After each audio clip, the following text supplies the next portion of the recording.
Assalamualaikum warahmatullahi wabarakatuh. Di sini sih kelompok kami akan mempresentasikan materi dengan berjudul menguraikan dan mengaplikasikan nilai, moral, dan norma. Perkenalkan, nama saya Rizayana Novita dengan NIM 218000070 dan rekan-rekan saya.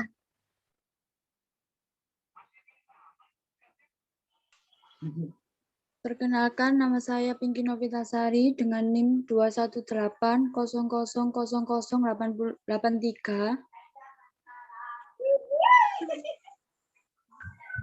Perkenalkan, nama saya Titi Wasyata Mufira dengan NIM 21800000191. Next slide.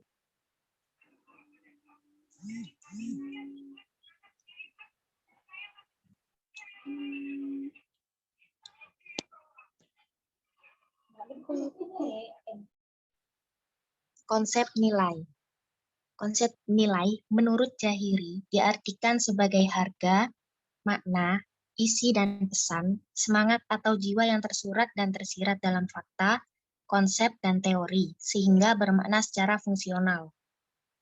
Menurut dictionary dalam Winata Putra, nilai adalah harga atau kualitas sesuatu. Artinya, sesuatu dianggap memiliki nilai apabila sesuatu tersebut secara intrinsik memang berharga. Next. Pendidikan nilai adalah pendidikan yang mensosialisasikan dan menginternalisasikan nilai-nilai dalam diri peserta didik. Pendidikan kewarganegaraan sebagai pendidikan nilai, berusaha mensosialisasikan dan menginternalisasikan nilai-nilai budaya bangsa dan nilai-nilai filsafat bangsa, yaitu Pancasila. Nilai Pancasila secara individu hendaknya dimaknai sebagai cermin perilaku hidup sehari-hari yang terwujud dalam cara bersikap dan cara bertindak.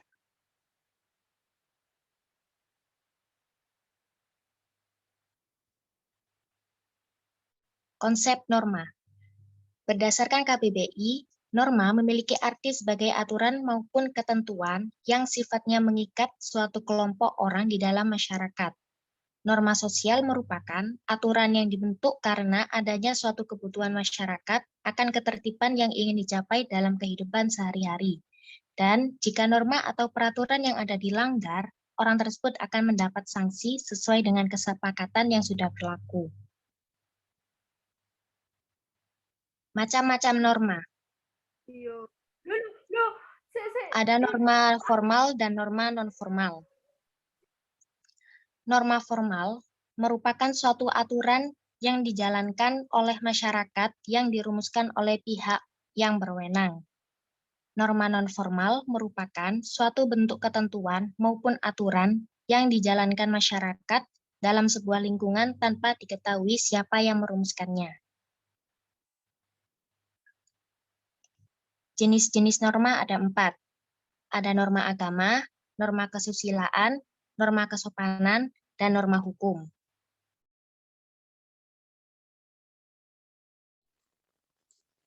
Konsep moral.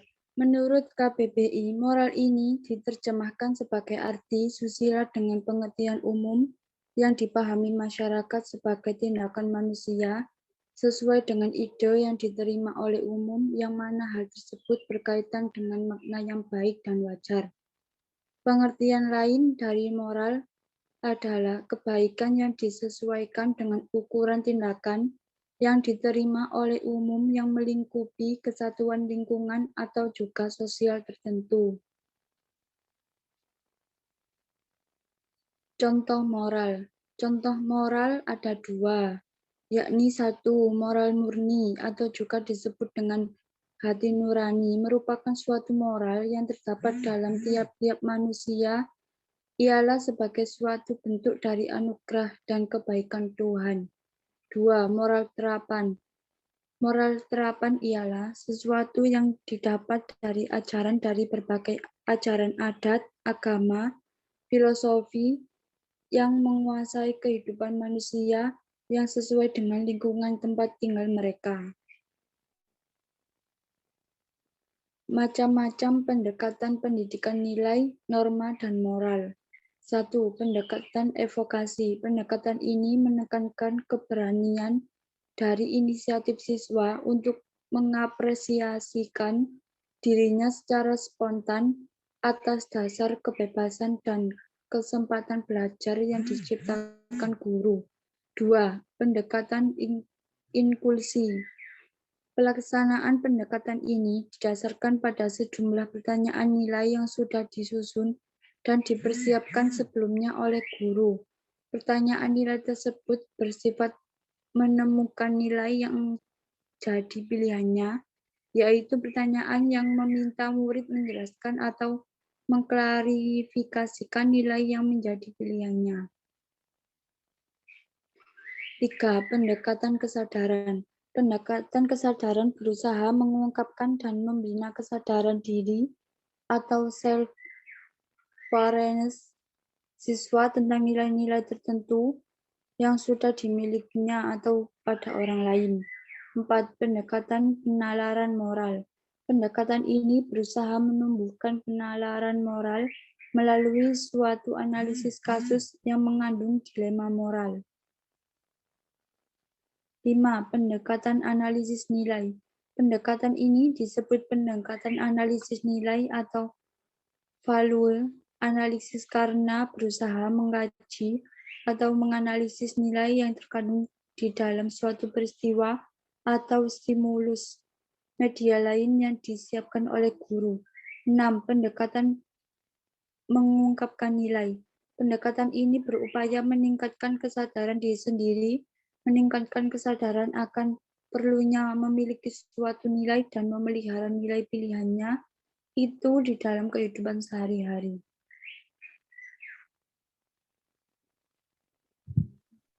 Yang ketujuh, pendekatan komitmen. Pendekatan ini berusaha menumbuhkan komitmen atau keterikatan siswa terhadap suatu nilai. Pendekatan ini bertujuan melatih siswa untuk disiplin dalam pola pikir maupun tindakannya agar senantiasa sesuai dengan nilai-nilai atau moral yang menjadi pilihannya. Yang kedelapan, pendidikan memadukan. Pendidikan ini berusaha memadukan diri siswa dengan pengalaman nyata yang dirancang oleh guru dalam proses belajar mengajar. Nilai, norma, dan moral dasar yang harus dikembangkan di Indonesia dan di era globalisasi. Bagi remaja di era globalisasi untuk membentengi diri, perlu sikap yang tegas yaitu bijaksana. Artinya, membuka diri terhadap perkembangan globalisasi, waspada, selektif. Artinya, mampu memilih yang terbaik serta mempertahankan nilai-nilai pergaulan sesuai kepribadian bangsa dan menjalankan nilai-nilai agama. Maka dari itu, perlu adanya kesadaran dari setiap individu tersebut. Dan untuk bisa membentengi diri mereka masing-masing dari pengaruh negatif dari era globalisasi pada saat ini yang merusak moral remaja atau bangsa kita ini. Menjadi remaja berarti mengerti nilai-nilai yang berarti tidak hanya memperoleh pengertian saja, tetapi juga dapat menjalankannya atau mengamalkannya. Faktor-faktor yang mempengaruhi perkembangan moral. Yang pertama, hubungan harmonis dalam keluarga. Yang kedua, masyarakat. Yang ketiga, lingkungan sosial. Yang keempat, perkembangan nalar. Yang kelima, peranan media massa dan perkembangan teknologi modern. Karakteristik perkembangan moral. Yang pertama, mulai mampu berpikir abstrak. Yang kedua, mulai mampu memecahkan masalah-masalah yang bersifat hipotesis. Yang ketiga, mulai tumbuh kesadaran akan kewajiban mempertahankan kekuasaan dan granata yang ada. Yang keempat, keyakinan moral lebih berpusat pada apa yang benar dan kurang pada apa yang salah. Yang kelima, keadilan muncul sebagai kekuatan moral yang dominan. Upaya menghadapi globalisasi di kehidupan sehari-hari. Yang pertama, mencintai produk dalam negeri. Yang kedua, menyaring budaya asing sesuai dengan panduan, nilai, norma, dan keyakinan agama. Yang ketiga, memahami nilai-nilai kebangsaan dan Pancasila dengan baik. Yang keempat, memprioritaskan pemulihan ekonomi. Yang kelima, meningkatkan daya potensi nasional. Yang keenam, memasukkan kemajuan teknologi dalam pembangunan. Sekian dari kami. Apakah ada pertanyaan? Jika ada pertanyaan, silakan tulis nama, NIM, dan pertanyaannya ditulis di kolom komentar.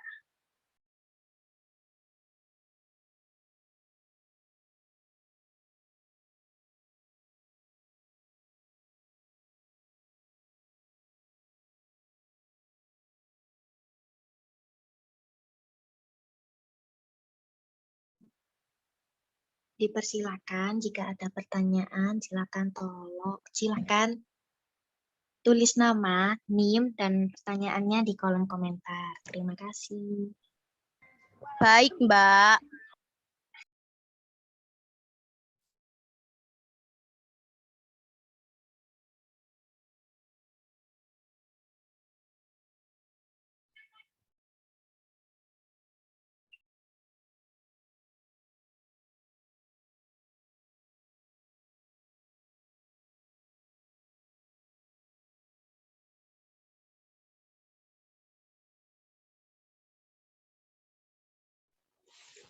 Baik, saya akan menjawab pertanyaan dari Mbak Nova. Pertanyaannya, menurut pendapat Anda sendiri, mengapa norma diperlukan dalam masyarakat?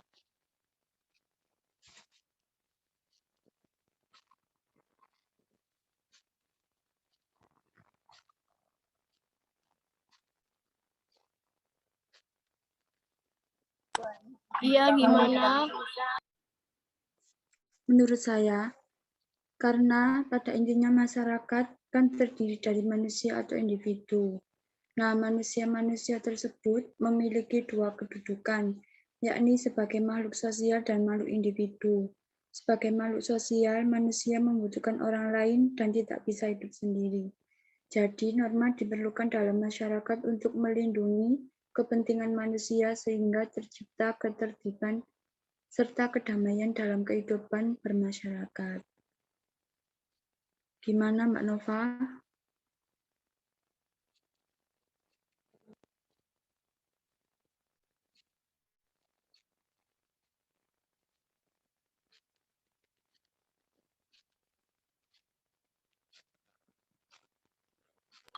Sudah.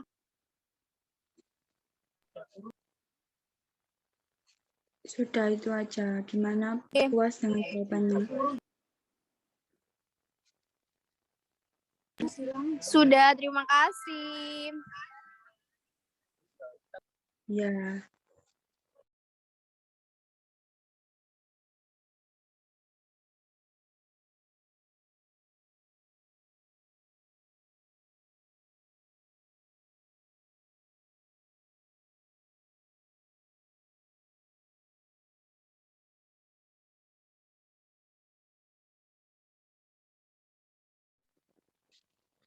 Saya akan menjawab pertanyaan dari Mbak Christine. Apa faktor yang mempengaruhi terjadinya krisis moral, terutama bagi remaja di era globalisasi ini?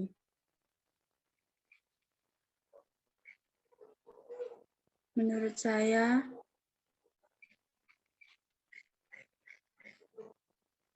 kurangnya pendidikan moral yang didapatkan dan perkembangan sosial pada masa remaja lebih melibatkan kelompok teman sebaya sebagai dibanding orang tua, terutama pengaruh lingkungan dalam menentukan perilaku remaja yang diakui cukup kuat, walaupun remaja telah mencapai tahap perkembangan kognitif yang memadai untuk menentukan tindakannya sendiri.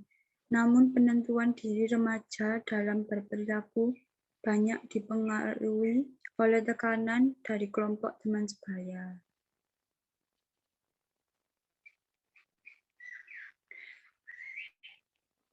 Sudah, itu.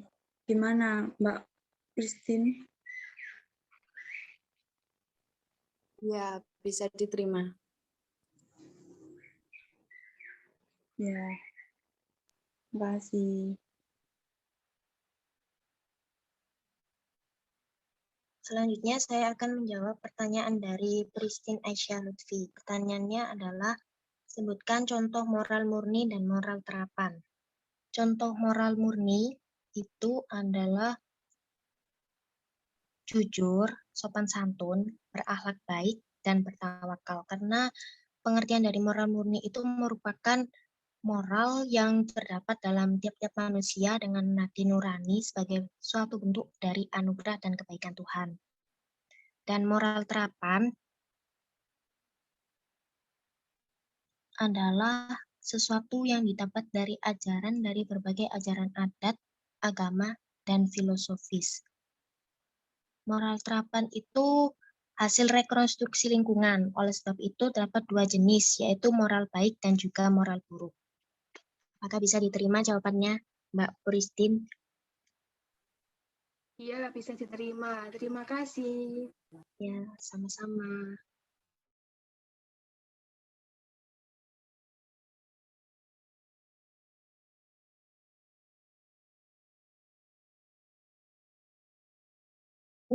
Arnilia Lestari. Bagaimana cara mengimplementasikan pendekatan nilai, norma, dan moral dalam pendekatan evokasi? Untuk dapat mengimplementasikan pendekatan ini, guru dituntut dapat menciptakan iklim belajar yang sejuk, menyenangkan, bebas dari tekanan, terbuka, dan bersahabat, sehingga siswa berani cerita agar dapat mengekspresikan dirinya. Bagaimana Mbak Arnilia? Iya, sudah. Baik, terima kasih.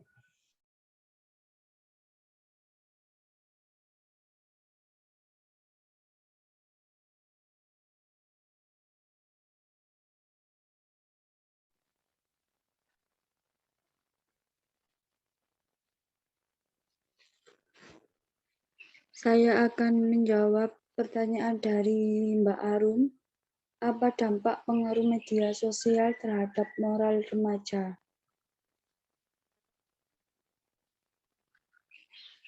Dampaknya yaitu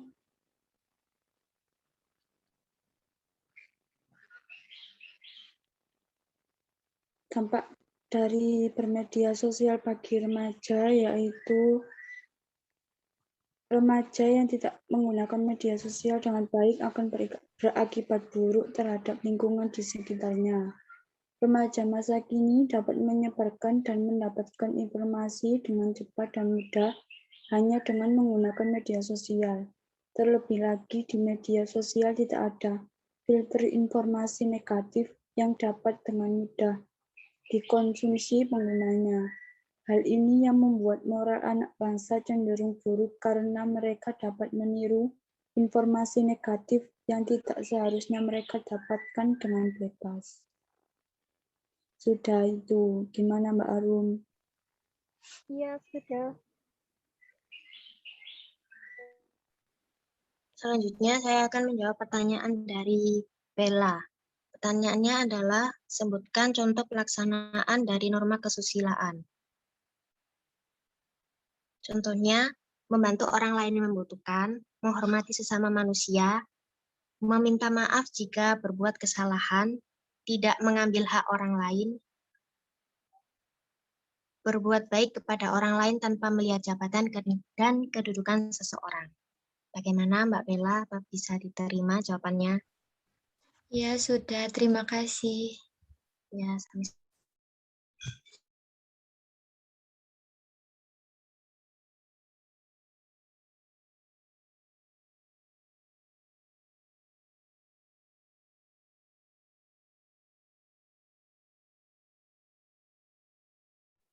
Saya akan menjawab pertanyaan dari Tiara. Jelaskan perbedaan nilai, norma, dan moral. Nilai adalah kualitas dari sesuatu atau dari sesuatu yang diterapkan pada gambar konteks pengalaman manusia. Norma adalah tolak ukur atau alat untuk mengukur benar salahnya suatu sikap dan tindakan manusia. Moral adalah segala sesuatu yang berkaitan erat dengan akhlak yang mengandung makna tata tertib yang datang dari hati nurani manusia. Bagaimana Mbak Tiara? Ya, sudah. Terima kasih. Baik, terima kasih.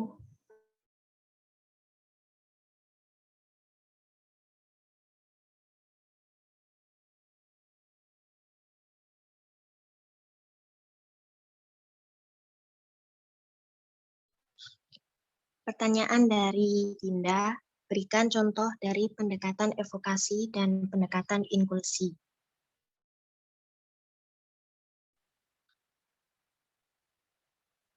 Pendekatan evokasi Pendekatan ini kan menekankan pada inisiatif siswa untuk mengekspresikan dirinya secara spontan.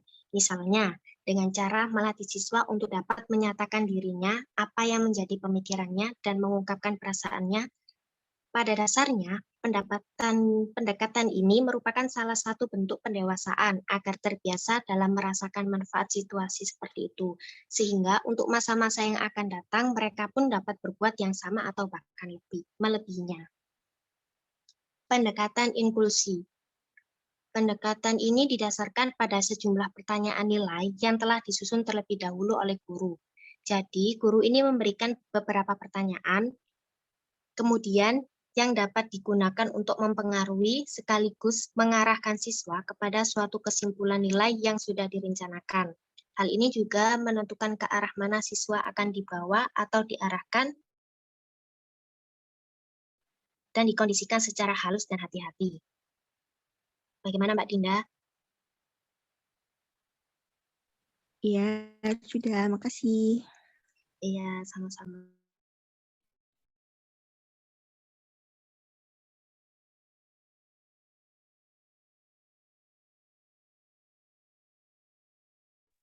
Saya akan menjawab pertanyaan dari Alivia. Apakah media informasi yang masuk ke Indonesia mempengaruhi nilai, norma, dan moral, dan bagaimana menyikapi permasalahan tersebut? Era globalisasi menjadi pengaruh yang sangat besar dalam nilai, norma, dan moral. Dan seharusnya orang tua juga berperan dalam membatasi media informasi yang diterima oleh anak. Bagaimana Mbak Alivia?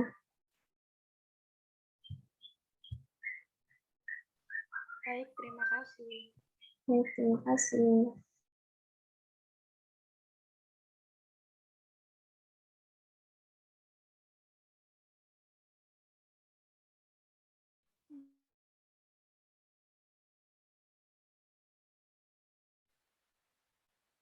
Pertanyaan dari Anik Yulaiha. Menurut pendapat Anda, hal apa yang melatar belakangi seseorang bermoral dan tidak bermoral? Yang melatar belakangi seseorang bisa bermoral dan tak bermoral adalah bisa dari dirinya sendiri, bisa dari keluarga, dan bisa dari lingkungan sekitarnya juga. Bagaimana Mbak Ani? Ya, baik, terima kasih. Ya.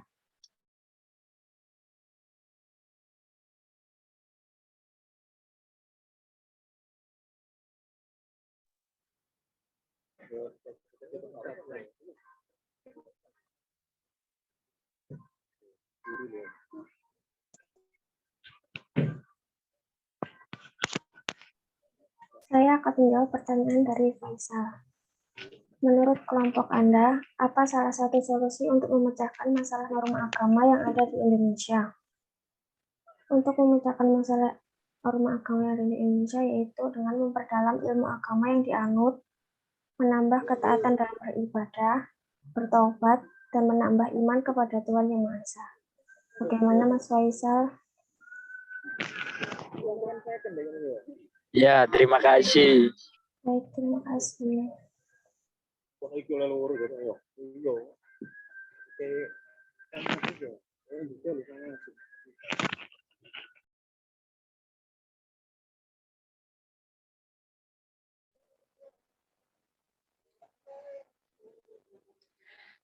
Saya akan menjawab pertanyaan dari Zidan.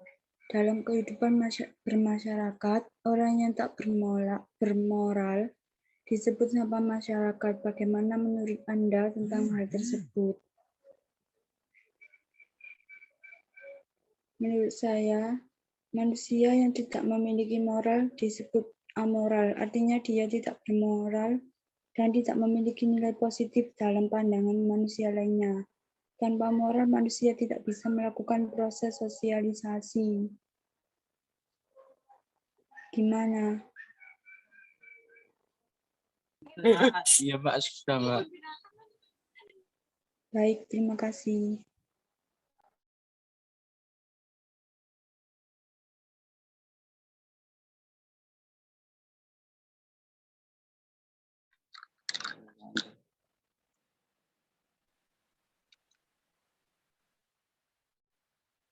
Untuk pertanyaannya Mbak Titi, Bagaimana sebagai mahasiswa membentengi diri dalam hal tata krama tanpa ada menyimpang norma-norma yang sudah dijelaskan tadi.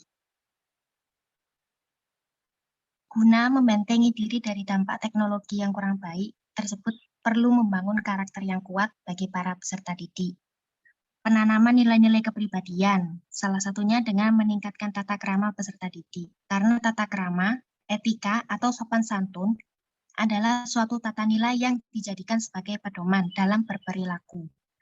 Tata krama dalam dunia pendidikan mengandung ukuran baik dan buruk, benar dan salah, yang boleh dilakukan atau tidak boleh dilakukan. Dan setiap individu atau peserta didik mempunyai potensi dan kesempatan yang sama untuk masing-masing. Dimulai dari kebiasaan sehari-hari yang baik di rumah dan melakukan latihan tata krama di sekolah. Hal tersebut bisa terwujud dengan dibantu dalam pembimbingan dan pengajaran. Bagaimana Mbak Titi?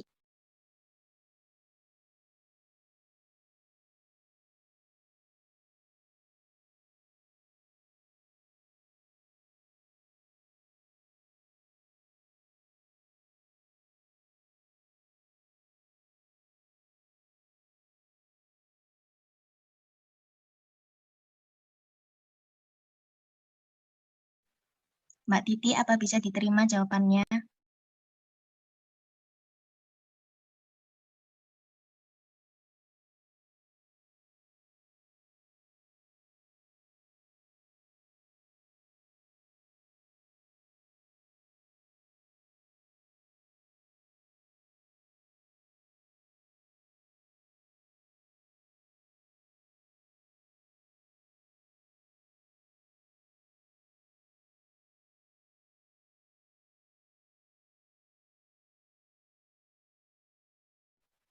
Halo Mbak Titi, apa Bisa. sudah bisa Iya, bisa. Terima kasih. Iya, sama-sama.